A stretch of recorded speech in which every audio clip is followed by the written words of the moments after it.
Hello friends, welcome you all. आज हम vision IAS के 13 अप्रैल वाले डेली करंट अफेयर्स डिस्कस करेंगे। डिस्कस करने से पहले अगर आपने हमारा यूट्यूब चैनल सब्सक्राइब नहीं किया है तो आप सब्सक्राइब कर सकते हो। लाइक शेयर कमेंट करना ना भूलें। आज हमें फ्रेंड्स 6 आर्टिकल्स डिस्कस करने हैं one by one. We will start our discussion. Let's start with the first article. The first one is domestic patent filings surpasses international patent filings after 11 years. तो काफी अच्छी बात है। अच्छी बात इस सेंस में कि जब हम बात करते हैं पेटेंट फाइलिंग हमारे देश में बढ़ रहा है तो इसका मतलब यूं कह सकते हो कि रिसर्च इनोवेशन का जो इन्वायरमेंट है हमारे देश में वो बढ़ रहा है। ठीक है, तो ये आप इनडायरेक्टली इन्फर कर सकते हो from these report. So we will start with the syllabus first and we'll see what are the factors behind increasing these domestic patents and what are certain schemes for IPR in India and what are the regulations। ठीक है, तो syllabus की बात करते हैं तो आप देख सकते हो डायरेक्ट टॉपिक है आपका ये awareness in the field of IT space computers robotics and issues related to the intellectual property rights. अब इश्यूज आ गए हैं तो जाहिर सी बात है आईपीआर के बेसिक्स भी तो होंगे ही। तो आईपीआर की बात करें तो सबसे पहले हम इसे ही समझ लेते हैं। आईपीआर का मतलब क्या है? देखो, जब हम बात करते हैं इंटेलेक्चुअल प्रॉपर्टी की तो इसका मतलब ये हुआ कि लेट से मैंने कुछ सोचा, इनोवेट किया और उसके बाद मैंने कुछ प्रोडक्ट्स बनाए। अब वो प्रोडक्ट्स बेसिकली लिटरेरी हो सकते हैं, हो सकता है मैंने कोई पुस्तक लिखी हो, आर्टिस्टिक कोई पेंट किया हो, ठीक है, कोई मैन्युफैक्चरिंग डिजाइन की हो, सिंबल्स बनाया हो, इमेजेस बनाए हो which can be used for the trade purposes. तो ये हमारा क्रिएशन है, ठीक है। तो इसे हम कहते हैं इंटेलेक्चुअल प्रॉपर्टी। अब इंपॉर्टेंट बात ये होता है कि जो हमने कुछ क्रिएट किया तो उस प्रोडक्ट का रजिस्ट्रेशन करवाना पड़ता है, पेटेंट करवाना पड़ता है, सो दैट हमारे इन प्रोडक्ट का कोई third party without our permission ना यूज करे। अदरवाइज आप समझ सकते हो इनोवेशन हमने किया, प्रोडक्ट कोई और इस्तेमाल करके रेवेन्यू अर्न कर रहा है तो it is not that good. It destroy the innovative concepts, innovative environment for the country, for the people. So that's why patent filing करनी पड़ती है for our product that we have made design, so that हमारे product की protection मिल सके। ठीक है, and एक संस्था है जो आपको ध्यान में रखनी है, ग्लोबल इनोवेशन इंडेक्स। और ये जो ग्लोबल इनोवेशन इंडेक्स है basically world intellectual property organisation, जिसको हम विपो कहते हैं, along with Cornell University and INSEAD, ये सब मिलकर इसे पब्लिश करती है। और बेसिकली ये मेजर करती है कि कौन से देश में इनोवेशन का एनवायरनमेंट कितना अच्छा है and ranks various countries based on the innovation in ecosystem performance on 81 different indicators. अभी क्या है रैंकिंग आपका भारत की रेस्पेक्ट में बात करें तो ये देख सकते हो आप, इंडिया की जो रैंकिंग है आपका ग्लोबल इनोवेशन इंडेक्स में 46 नंबर पर है 2020-21 में। और आप देखो 2015-16 में कितनी थी, 81st पर थी। ये आपका कम होकर 46 पर आया, तो काफी बड़ा अचीवमेंट है कि पिछले 5-7 सालों में इतने ज्यादा इंप्रूवमेंट हो जाए। लगभग आप देख सकते हो आधा हो गया है, ठीक है। तो ये बातें हमने डिस्कस की। कंटेक्स्ट तो आपको बता ही दिया मैंने। For the first time in the last 11 years जो डोमेस्टिक पेटेंट फाइलिंग की गई है इन टर्म्स ऑफ नंबर, वो सरपास कर गया है the international patent filing at the Indian patent office. Indian patent office कहां पर है आप हमें बताओ। तो देख सकते हो overall in the last 7 years जो टोटल फाइलिंग्स हुई है पेटेंट में वो आपका 50% से बढ़ा है। ये सब इंडिकेट कर रहा है कि हाँ, जो पेटेंट फाइलिंग के इन्वायरमेंट है वो बढ़े हैं। साथ ही साथ इसके पीछे जो आपका रिसर्च एंड इनोवेशन का माहौल है वो आपका इंप्रूव हो रहा है। इसको इनडायरेक्टली आप ये इन्फर कर सकते हो। और रैंकिंग में भी सुधार हुई है। तो 2-3 एग्जाम्पल यहाँ पर दिख रहे हैं जो बता रहा है कि हाँ, इंडिया में जो इनोवेशन के एनवायरनमेंट है वो इंप्रूव हो रहे हैं। तो ये 2-3 एग्जाम्पल आप याद रख सकते हो बिकॉज आईपीआर जो direct topic of the syllabus हमने डिस्कस भी किया। अब बात करते हैं आखिरकार क्या क्या कारण रही हैं जिसके कारण आपका जो डोमेस्टिक पेटेंट्स का रजिस्ट्रेशन है, फाइलिंग है, वो बढ़ रहा है। तो पहली बात तो ये कि 2016 में national intellectual property rights policy लाई गई थी for creative India and innovative India, ठीक है। और जो आपके department for promotion of industrial internal trade है, जो कि एक नोडल एजेंसी है which deals with the policy implementation of IPR, तो इन्होंने भी वेरियस एफर्ट्स किए हैं to strengthen the IPR regime, intellectual property rights regime in India. ठीक है, अब अन्य क्या क्या स्कीम चलाए जाते हैं फॉर आईपीआर अवेयरनेस। तो पहली बात तो आप देखो, यहां से भी आप ऑब्जर्वेशन कर सकते हो, जो पेटेंट एग्जामिनेशन का टाइम है बाय द अथॉरिटी, यानी कि मैंने पेटेंट फाइल किया, अब जाहिर सी बात है उसका तो एग्जामिनेशन होगा ना, तभी जाके पेटेंट एक प्रकार से रजिस्टर हो सकेंगे। तो पहले लगभग आपका 72 मंथ्स लगता था। 72 मंथ मतलब समझ रहे हो, 6 इयर्स लगते थे पूरे प्रॉपर जांच पड़ताल करने में, उसके बाद पेटेंट का रजिस्ट्रेशन हो सकता था। लेकिन अभी आप देख लो 5 से 23 मंथ ही लगते हैं फॉर डिफरेंट टेक्नोलॉजिकल एरिया, यानी कि डिफरेंट फील्ड्स के जो पेटेंट रिक्वेस्ट होंगे, बेस्ड ऑन दैट आपका ये 5 से 23 मंथ का समय लग सकता है। तो आप समझ सकते हो कितनी ज्यादा टाइम में कमी आई है। एंड अगर क्या इनिशिएटिव्स गवर्नमेंट की तरफ से ली गई है, तो देख सकते हो 10% रिबेट दिया जाता है, फी कंसेशंस दी जाती है अगर हम ऑनलाइन फाइलिंग करते हैं पेटेंट रिक्वेस्ट को। साथ ही साथ अगर कोई स्टार्टअप है, स्मॉल एंटिटीज है या फिर एजुकेशनल इंस्टीट्यूशन है, वो कोई पेटेंट फाइल करना चाहते हैं तो 80% फी कंसेशन है। ठीक है, एंड अगर कोई पेटेंट रिक्वेस्ट स्टार्टअप की तरफ से आया है, एमएसएमई की तरफ से आया है, तो जो पेटेंट एग्जामिनेशन की प्रक्रिया है उसको फास्ट ट्रैक कर दिया जाता है। ठीक है, and we have the India innovation index, जो नीति आयोग रिलीज करती है to promote innovation and ranks various states based on their performance also. तो फ्रेंड्स, ये हमने फर्स्ट आर्टिकल डिस्कस किया with detail. Let's move to our second article, fourth annual US India 2+2 ministerial dialogue held in Washington DC. तो ये 2+2 ministerial dialogue का क्या मतलब होता है, आपने बहुत बार सुना होगा। When we talk about this dialogue, तो एक प्रकार से इसमें जो आपके फॉरेन एंड डिफेंस मिनिस्टर्स हैं भारत के, ठीक है, वो बेसिकली मीट करते हैं with the foreign and defence minister of the allied country, जिसके साथ ये डायलॉग होनी है। फॉर एग्जाम्पल अभी यूएस के साथ डायलॉग होनी है, तो जाहिर सी बात है जो फॉरेन एंड डिफेंस मिनिस्टर है इंडिया के, वो मीट करेंगे foreign and defence minister of USA on strategic and security issues. ठीक है, तो अगर हम बात करें की हाइलाइट्स की, तो कौन कौन से फील्ड पर क्या क्या बातें हुई हैं देख सकते हैं। लेकिन first we move to the syllabus 1। तो सिलेबस की बात करें तो अब आपको पता हो गया होगा ये कौन से टॉपिक में आएंगी।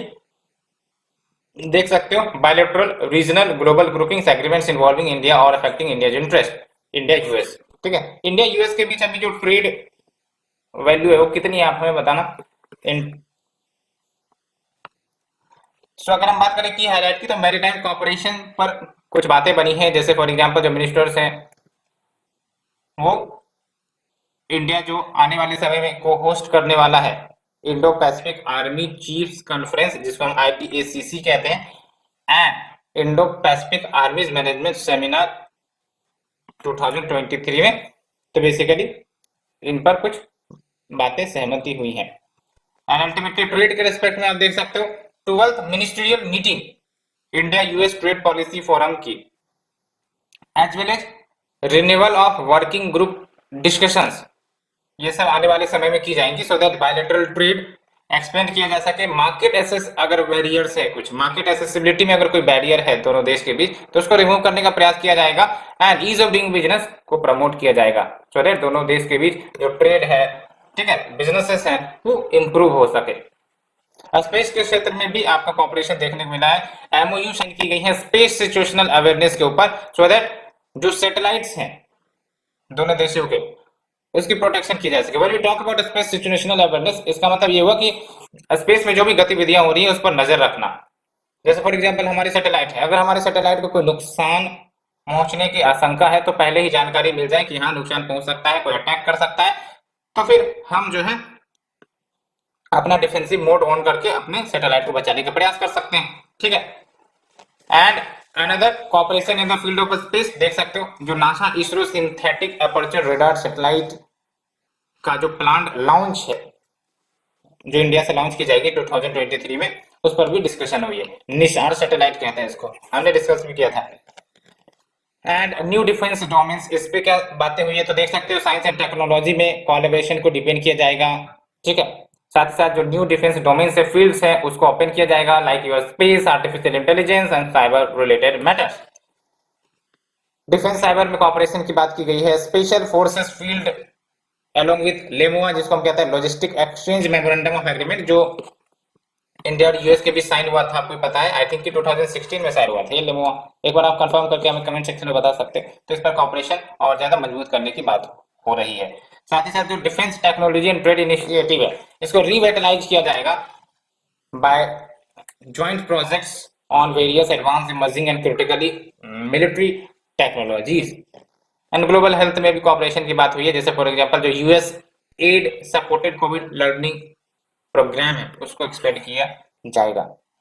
सो फ्रेंड्स, ये हमने सेकंड आर्टिकल डिस्कस किया। Let's move to the third article. Eastern western regions show dip in water levels with onset of summer. तो अब समर तो आ ही गई है, गर्मी के मौसम आ ही गए हैं, और बिकॉज ऑफ दैट जो ईस्टर्न एंड वेस्टर्न रीजन्स है, वहां पर कहीं ना कहीं वाटर लेवल की कमी देखने को मिल रही है। When we talk about eastern and western region, तो इसका मतलब ये है कि ये इंडिया का मैप है, ठीक है, और ये जो आपके वेस्टर्न पोर्शन है और ये जो आपके ईस्टर्न पोर्शन है, ईस्टर्न पोर्शन, ठीक है, वाटर लेवल में कमी देखने को मिल रही है। We will talk about the facts, जो इसको सब्सटेंटिएट करेगा, बट सबसे पहली बात सिलेबस देख लेते हैं। तो article number 3 will deal with conservation, disaster management, इसके अंतर्गत आएगी। क्यों? बिकॉज वाटर स्कैरसिटी जो आपका मेन टॉपिक है इसमें, ठीक है। तो देख सकते हो जो सेंट्रल वाटर कमीशन के डाटा है वो इंडिकेट कर रहा है कि जो वेस्टर्न रीजन वाटर लेवल्स है वो 2.2% लोअर रहे हैं as compared to the last year, that is 2021। अब ये कमी क्यों देखने को मिली है? इट इज एक्चुअली बिकॉज जो गुजरात में वाटर स्टोरेज है वो कहीं ना कहीं लोअर हुई है। जैसे for example last year the water storage in Gujarat was 8.32 billion cubic metre, and अगर हम प्रेजेंट ईयर की बात करें तो it is only 7.54 billion cubic metre. And जो ईस्टर्न रीजन में आप देख सकते हो उसमें डिप क्यों देखने को मिली है? बिकॉज ओडिशा के वाटर स्टोरेज में डिप देखने को मिला है। अभी करंट स्टोरेज कितना है? 6.48 बिलियन क्यूबिक मीटर, जबकि ऑन एवरेज जो वाटर स्टोरेज देखने को मिलता था, अगर हम 10 ईयर एवरेज की बात करें तो 7.25 बिलियन क्यूबिक मीटर हुआ करता था। तो यहाँ पर भी डिप देखने को मिली है। एंड साथ ही साथ 2022 में 7 प्रोजेक्ट्स जहां पर वाटर डिफिशियंसी देखने को मिली, जैसे आपका तथिला विच इज इन कर्नाटका, मैकुंड which is in Jalaput, upper Kolab in Odisha, Jawai dam Rajasthan में, वाटरक हथमटी एंड ब्रह्मणी इन गुजरात, ठीक है। अब बात करते हैं गवर्नमेंट ने क्या स्टेप्स लिए हैं वाटर स्कैरसिटी को कम करने के लिए, कंट्रोल करने के लिए। ये टॉपिक क्या है आपका? ये टॉपिक है वाटर स्कैरसिटी का ही मुद्दा है आपका। वाटर स्कैरसिटी की बात करें तो इसका मतलब क्या हुआ कि भाई साहब जो आपके सेफ वाटर सप्लाईज है उसकी डिफिशियंसी या फिर एक्सेसिबिलिटी ना हो पाना। अब कारण बहुत हो सकते हैं, फिजिकल स्टोरेज की कमी हो गई है, यानी कि वाटर स्टोरेज जो किए जाते हैं वेरियस डैम्स टैंक सब में, उसमें कमी हो गई है। साथ ही साथ इंस्टीट्यूशंस की कमी मतलब इंस्टीट्यूशंस फेल हो रहे हैं टू इंश्योर रेगुलर सप्लाई, या फिर एडिक्वेट इंफ्रास्ट्रक्चर नहीं है, तो भी वाटर स्कैरसिटी की समस्या आ सकती है ना। तो water scarcity simply means non availability of the safe water to the persons. So friends, ये हमने डिस्कस किया। अब बात करते हैं गवर्नमेंट ने क्या क्या स्टेप्स लिए हैं to control the water scarcity. एक बात आपको पता होगी, हमारे देश में अच्छा खासा रेनफॉल होता है, लेकिन दूसरी बात भी आपको अच्छे खासे से पता होगी कि majority of that rain water go waste. वर्षा होती है, वाटर लैंड के माध्यम से, रिवर के माध्यम से अल्टीमेटली सी में चली जाती है, उसको हम हार्वेस्ट नहीं कर पाते, कंजर्व नहीं कर पाते। दैट्स व्हाई हमें वाटर स्कैर्सिटी देखने को मिलती है। और एक बात ये कि कहीं ना कहीं हम कह सकते हैं कि वाटर की अवेलेबिलिटी तो हमें देखने को मिले तो मिल ही जाती है रेनफॉल के माध्यम से, लेकिन स्कैर्सिटी क्यों होती है? बिकॉज हम उसको स्टोर नहीं कर पाते, यूटिलाइज नहीं कर पाते, है ना। तो क्या गवर्नमेंट के इनिशिएटिव से देख सकते हो, जल शक्ति अभियान 2019 में लाया गया था वाटर अवेलेबिलिटी को इंप्रूव करने के लिए, like your ground water conditions specially in the water stressed blocks. And way the national water policy 2012 जो रेन वाटर हार्वेस्टिंग की बात करता है, कंजर्वेशन ऑफ वाटर की बात करता है, यही तो है कि रेन से अच्छा खासा हमें वाटर उपलब्ध हो जाता है, फ्रेश वाटर उपलब्ध हो जाता है, और इनको थोड़ा सा ट्रीट कर दिया जाए तो आराम से ड्रिंकेबल भी हो जाएंगे, ठीक है। एंड नेक्स्ट जो central ground water authority constitute की गई है under the environment protection act 1986 को, तो बहुत अच्छे से याद रख लेना, ठीक है। खासकर ये क्रिएट किस एक्ट के माध्यम से हुई है, तो दो बातें, ये स्टेट्यूटरी बॉडी है, दूसरी बात ये क्रिएट हुई है under the environment protection act 1986, और ये रेगुलेट करती है, कंट्रोल करती है ground water development and management को। And we have the next Atal Bhujal Yojana, ये तो आपको पता ही होगा, for sustainable management of ground water along with the community participation, because ये सब ऐसे फील्ड है या सेक्टर है जहाँ पर कम्युनिटी पार्टिसिपेशन होना मस्ट है। चाहे सैनिटेशन का मुद्दा ले लो, चाहे वो आपका वाटर कंजर्वेशन का मुद्दा ले लो, जब तक ये पीपल्स मूवमेंट में नहीं बदलेंगे तब तक इसका जो समाधान है वो आधा अधूरा ही रहेगा। बाकी ये डाटा आपको देखने की जरूरत नहीं है। Let's move to the next article, friends. Asset worth 96,000 crore monetized in 2021-22। तो आप देख सकते हो गवर्नमेंट का जो एसेट मोनेटाइजेशन प्रोग्राम था उसके माध्यम से गवर्नमेंट ने 96,000 करोड़ को मोनेटाइज किया है। तो ये आपका एग्जाम्पल है एसेट मोनेटाइजेशन का। एसेट मोनेटाइजेशन को ही समझ लेते हैं सबसे पहले, क्या मतलब होता है। एसेट मतलब समझते हो ना, कोई आपका कैपिटल है, ठीक है, जैसे आपकी लैंड हो गई, ठीक है, कोई आपकी फैक्ट्री हो गई, तो वो सब एसेट हो गए। अब हम इसी एसेट को किसी दूसरे को दे देते हैं ऑपरेट करने के लिए, not the ownership, operation purpose के लिए हम दे रहे हैं, और बदले में बोल रहे हैं कि भाई साहब आप हमें टाइम टू टाइम रेवेन्यू देते रहना। तो ये हो गया आपका एसेट मोनेटाइजेशन, ठीक है। हमने एसेट को मोनेटाइज कर दिया, ऑनरशिप को हमने नहीं ट्रांसफर किया, बट एसेट को मोनेटाइज कर दिया, क्योंकि ऐसे ही रखी पड़ी होती थी। इससे बढ़िया है कि भाई साहब कुछ पैसे आ जाए। अब ये जो पैसे आएंगे, इस पैसे को खर्च किया जाएगा फिर से एसेट क्रिएशन में, जैसे फॉर एग्जांपल हॉस्पिटल बना दी गई, रेलवे प्लेटफॉर्म बना दिए गए। सो आप देख सकते हैं एसेट मोनेटाइजेशन से जो पैसा है उस पैसे को फिर से एसेट क्रिएशन में इस्तेमाल किया जा सकेगा। तो ये बेसिक पर्पज आपको ध्यान रखनी है, but we will see the syllabus first. When we talk about the syllabus, आप देख सकते हो it will be covered under Indian economy issues related to the resources, mobilisation of resources, growth, development, employment. Article number 5 में आ गए, ये article number 4 होगा, ठीक है। तो देख लो गवर्नमेंट ने लगभग 96,000 करोड़ का ट्रांजैक्शन कंप्लीट किया है under the national monetisation pipeline in 2021-22, जबकि टारगेट आप देख सकते हो 88,000 करोड़ की ही थी, लेकिन उससे अबव आपका ट्रांजैक्शन हुआ है, गवर्नमेंट को ये पैसे आई हैं। अब अगर हम बात करें ये जो आपका नेशनल मोनेटाइजेशन पाइपलाइन है, इसको ध्यान रखना है, यूनियन बजट 2021-22 में अनाउंस की गई थी, याद रखना है 2021-22 में, बिकॉज ये लेटेस्ट क्वेश्चन बन सकते हैं। एंड नीति आयोग को इंटरेस्ट किया गया है, एम्पावर किया गया है with the mandate to develop this. And इसका बेनिफिट क्या होगा, तो इट विल हेल्प कि एक कॉमन फ्रेमवर्क इवॉल्व किया जाए सो दैट जो कोर एसेट्स हैं उसका प्रॉपर मोनेटाइजेशन हो, ठीक है।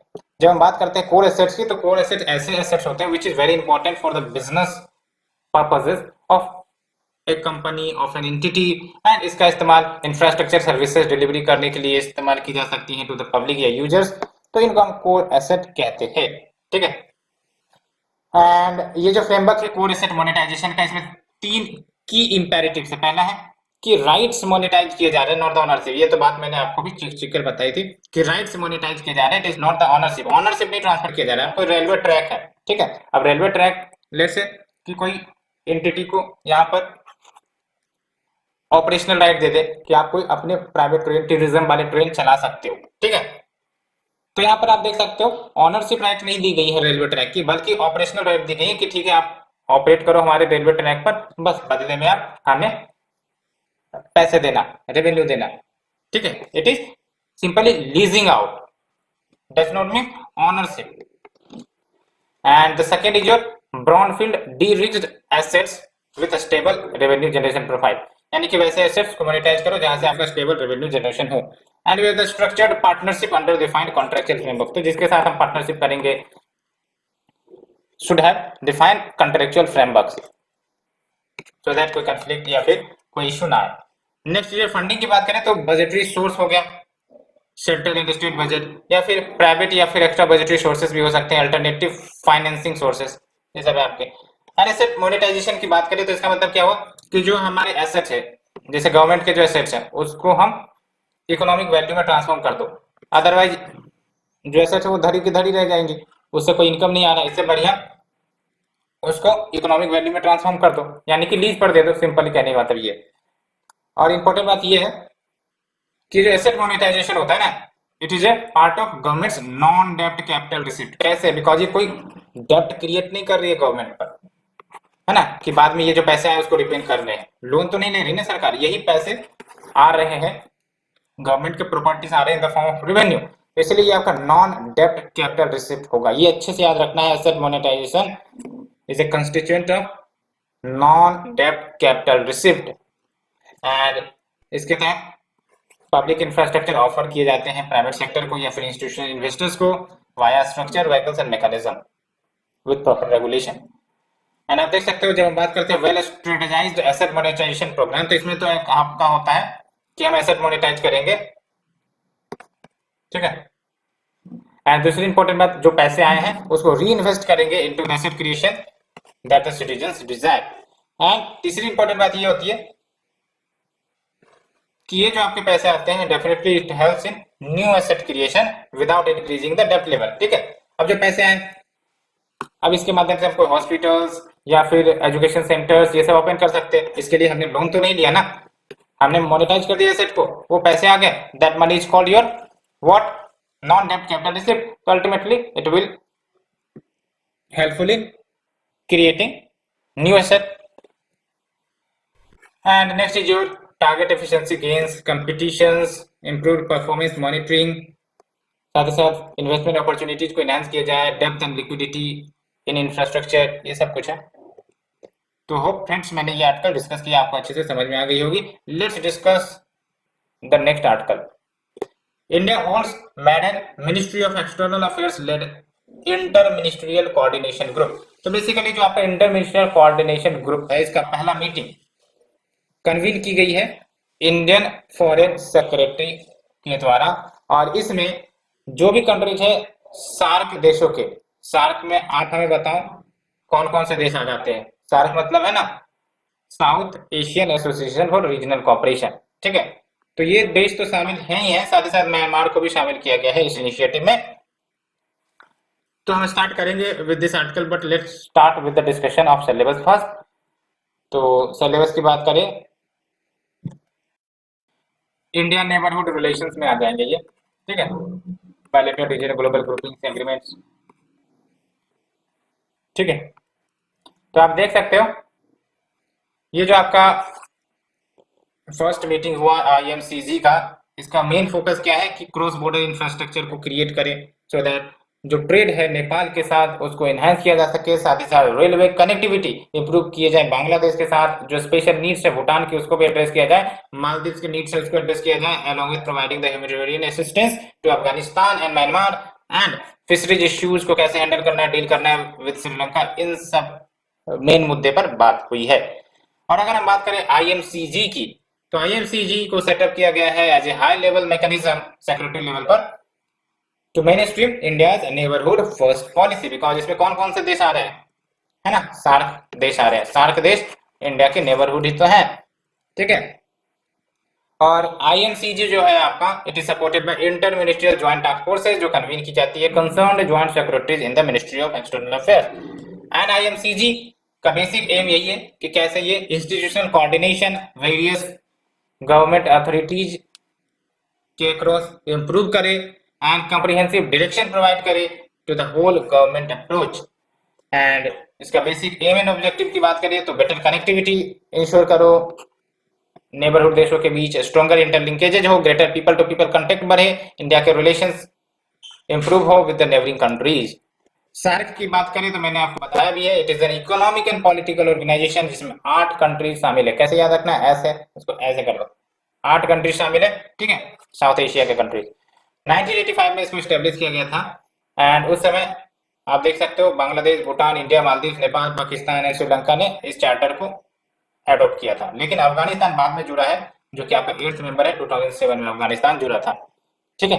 सो फ्रेंड्स, ये हमने डिस्कस कर लिया। Let's move to the next and last article. Svanidhi से Samriddhi programme expanded to cover 126 more city. ये स्वनिधि या फिर यूं कहो पीएम स्वनिधि स्कीम के बारे में आपने सुना भी होगा, ठीक है। इसका मेन ऑब्जेक्टिव ये था कि जो रेडी वाले हैं या फिर ठेले वाले हैं जो कोविड-19 के कारण काफी ज्यादा प्रभावित हो गए थे, उनके बिजनेस काफी ज्यादा प्रभावित हो गए थे, तो उनके बिजनेस को रिवाइव करने के लिए एक प्रकार से लोन स्कीम था कि 10,000 तक का लोन ये ले सकते हैं और अपने बिजनेस को रिवाइव कर सकते हैं। स्ट्रीट वेंडर्स अपने बिजनेस को रिवाइव कर सकते हैं। तो ये बेसिक ऑब्जेक्टिव था, तो ये काफी ज्यादा सफल भी हुआ, तो इसलिए अब इसका जो दायरा है और ज्यादा बढ़ाया गया है। सिंपल सा सार या कंक्लूजन कहे तो यही है। तो when you talk about the syllabus, तो आप देख सकते हो it will cover welfare schemes for the vulnerable section of the population by the center and performance of these schemes। तो जो अभी आपका स्वनिधि से समृद्धि प्रोग्राम है, इसका बेसिक एम यही था कि social security benefits street vendors को प्रोवाइड किए जाए सो दैट उनका holistic development and socio economic upliftment हो। स्वनिधि से समृद्धि एक प्रकार से एडिशनल प्रोग्राम है आपका पीएम स्वनिधि का, ये याद रखना है, ठीक है। स्वनिधि से Samriddhi, it is an additional programme of PM Svanidhi which simply means prime minister street vendors Atmanirbhar Nidhi, और ये जनवरी 2021 में लॉन्च किया गया है 125 सिटीज में फेज 1 मैनर वाइज में। और फेज 1 के तहत लगभग 35 लाख स्ट्रीट वेंडर्स एंड उनके फैमिलीज को कवर की गई। बाद में फेज 1 का काफी ज्यादा सक्सेस देखने को मिला, तो जो ministry of housing and urban affairs है इन्होंने प्रोग्राम को एक्सपेंड किया और टारगेट रखा कि 28 लाख स्ट्रीट वेंडर्स एंड उनके फैमिली को कवर किए जाएंगे नेक्स्ट फेज में, with total target of 20 lakh scheme sanctions for financial year 2022-23। Quality council of India, ये ध्यान रखना है, इंप्लीमेंटिंग पार्टनर इस प्रोग्राम की।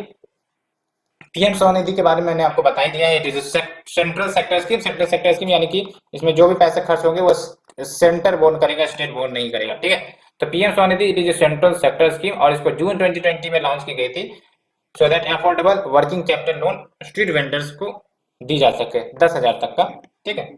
और इसके लिए जो सिडबी थे, small industries development bank of India, वो आपका इंप्लीमेंटिंग एजेंसी है, ठीक है। ये ध्यान में रखना है। बेनिफिट क्या होंगे स्कीम के, तो देख सकते हो वेंडर जो है अवेल कर सकते हैं working capital of loan up to 10,000 rupees, जो मंथली इंस्टॉलमेंट में रिपेएबल होंगे 1 साल के भीतर भीतर। एंड इस पर इंटरेस्ट सब्सिडी दी जाएंगी 7% पर एनम का, अगर रेगुलर रिपेमेंट लोन की जाती है। इंटरेस्ट सब्सिडी यानी कि जो भी इंटरेस्ट चार्ज होंगे लोन रिपेमेंट में, तो 7% की इंटरेस्ट सब्सिडी दे दी जाएगी, ठीक है। No penalty on early repayment of loan, जाहिर सी बात है, जब अर्ली रिपेमेंट करते तो पेनल्टी क्यों लगेगी। डिजिटल ट्रांजेक्शन्स प्रमोट हो सकेगा कैश बैंक इनिशिएटिव्स के माध्यम से, up to amount 100 rupee per month.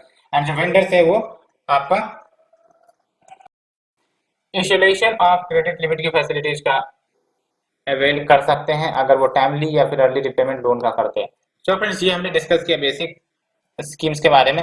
Hope you all understood. अगर आपको अच्छी लगी हो तो आप लाइक से सब्सक्राइब जरूर कर सकते हो। Thank you very much for the discussion.